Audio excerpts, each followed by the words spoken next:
Force చేయాలి. మేము స్కూల్కి వెళ్తాము, ట్యూషన్కి వెళ్తాము, ఇక్కడ నేర్చుకుంటాము, మాకు అందరు వచ్చి స్పాన్సర్ చేస్తున్నారు అని ఎవరెవరు చెప్తారు మీ పేరెంట్స్కి వెళ్ళి? రెగ్యులర్ చేస్తామని మీరే మీ పేరెంట్స్కి ఫోర్స్ చేయాలి. మీరు ఫోర్స్ చేశారనుకో వాళ్ళకి ఇంట్రెస్ట్ పెరుగుతుంది మిమ్మల్ని పంపించాలి. ఓకే, మీరు అందరు పేరెంట్స్కి ఫోర్స్ చేస్తారా రెగ్యులర్గా వెళ్తారని? మీ మమ్మీ వాళ్ళు వద్దంటే మీరు వెళ్తామని ఫోర్స్ చేయాలి. ఓకే, సో మీ ఇంట్రెస్టే వాళ్ళ ఇంట్రెస్ట్ డిపెండ్ అయి ఉంటుంది. కాబట్టి అర్థమైందా చెప్పింది? ఎవరైనా ఒక రిపీట్ చేస్తారా నేను చెప్పింది?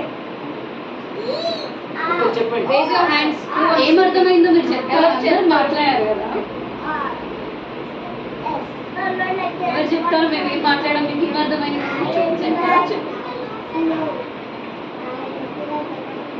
అందరూ చదువుకోవాలి, ఎవరు స్కూల్కి రాకుండా డుమ్మ కొట్టకూడదు, అందరూ పాస్ అవుతుంది. మీరు 10th క్లాస్లో శ్రీ చైతన్య కాలేజ్కి ఇస్తారు.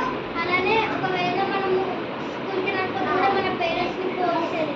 మేము వెళ్తాం, మేము రాము అన్న. Very good.